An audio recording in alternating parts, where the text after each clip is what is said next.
everyone, welcome to today's geography lesson.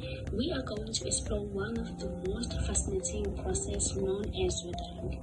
All around us, rocks and landscape are constantly changing, shaped by forces both visible and invisible. Some of these changes happen so slowly we can't see them, while others transform the land dramatically over time. Today we will discover how these natural forces such as wind, water, and temperature change work together to create the world we see around us. I will be teaching the development phase of our lesson. So, what exactly is weathering? Weathering is the process of breaking down rocks into smaller pieces by natural forces such as wind, temperature changes, water, plants, and animals. So, in simple words, weathering is the breakdown of rocks into smaller pieces. As you can see here in these images, weathering creates dramatic formation like natural arches and shapes mountain landscape over thousands of years. Here are some important facts about weathering. First, it's caused by moving water, air, chemicals, plants, animals, and changing temperatures. Second, weathering is usually a very slow and invisible process that happens gradually over time. Third, during weathering, rocks break down in the same place without being moved to another location. Finally, soil is produced as a result of weathering, which is essential for plant growth and life on land. The effects of weathering on constructed features such as building. Some of the ways weathering affects buildings is when the sun causes the paint to peel or when the plants break up the bricks. As you can see here on this picture, the paint has been peeled off and we see the plant breaking up the bricks. And here on the second picture, we see the rocks in the photograph. The photograph are slowly weathered by the action of rain, frost, and ice. Basically, temperature and water, they are the main causes of weathering. Weathering creates the dramatic scenery we see today on mountains. Now let's look at the different types of weathering. Weathering can be classified into three main categories, each with its own unique characteristics and processes. Understanding these types will help you recognize weathering when you see them in nature. The first type is physical weathering, also known as mechanical weathering. This is the breakdown of rocks into smaller fragments by natural physical forces without changing its chemical composition. Think of this as the smashing method. It breaks a large rock into smaller pieces, but those smaller pieces are still chemically the exact same rock. The most common types of physical weathering are frost shattering, also known as freeze-thaw action, and exfoliation. The key point is that physical weathering changes the size and shape of rocks but does not change their chemical makeup. Shattering is caused by the constant freezing and thawing of water in cracks and rocks.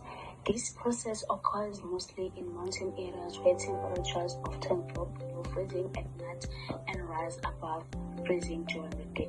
These temperatures fluctuations create the perfect condition for frost shattering to occur. Let's look at the process of freeze-thaw action step by step.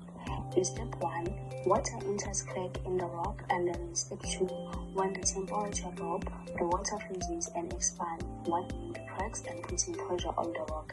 And then in step 3, after repeated freeze-thaw cycles, the rock breaks apart into fragments.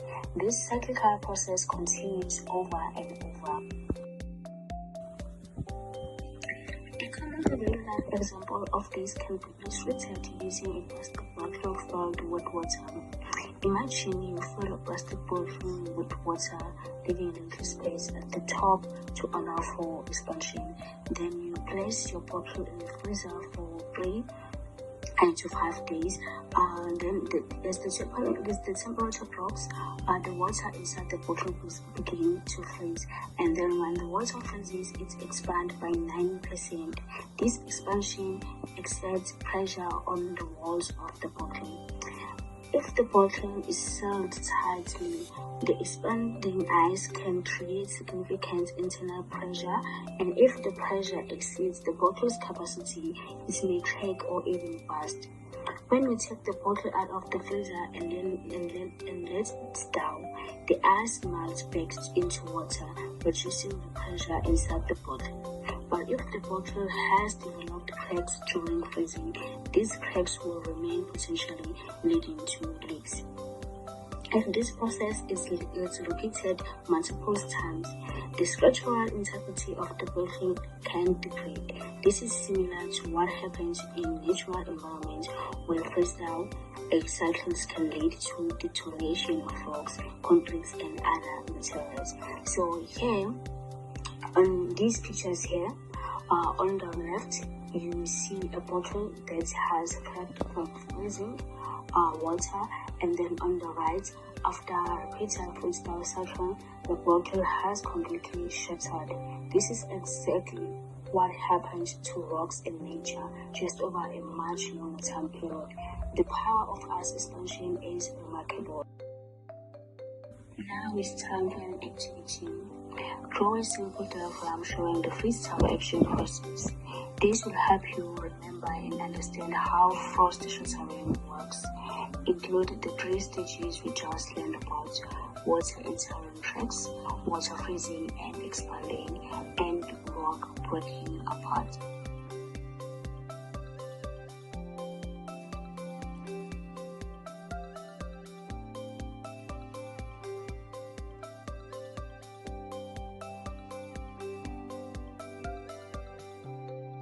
The second type is chemical weathering.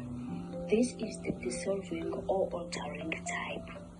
Chemical weathering changes the rock's fundamental chemical composition. The rock turns into a new, weaker substance. Unlike physical weathering, chemical weathering changes both the composition and appearance of rocks. The 2 main examples are carbonation and oxidation. Let's look at carbonation in detail. As rain passes through the atmosphere, it mixes with chemicals to make weak acids. For example, rain combines with carbon dioxide to make carbonic acid. This carbonic acid attacks calcium carbonate, which is the main mineral in limestone rock. The carbonic acid changes calcium carbonate into calcium bicarbonate. Because calcium bicarbonate is soluble, it can be washed away in water, causing the rock to weather and dissolve over time. This cave is an example of a chemical weathering, and it also shows the long-term effect of chemical weathering.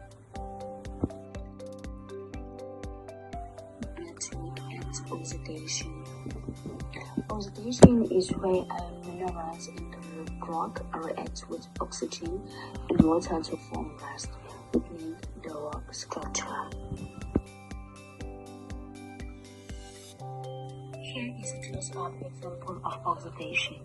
Notice the reddish rock surface showing in iron oxide formation, giving oxidized rocks their characteristic rust-like appearance.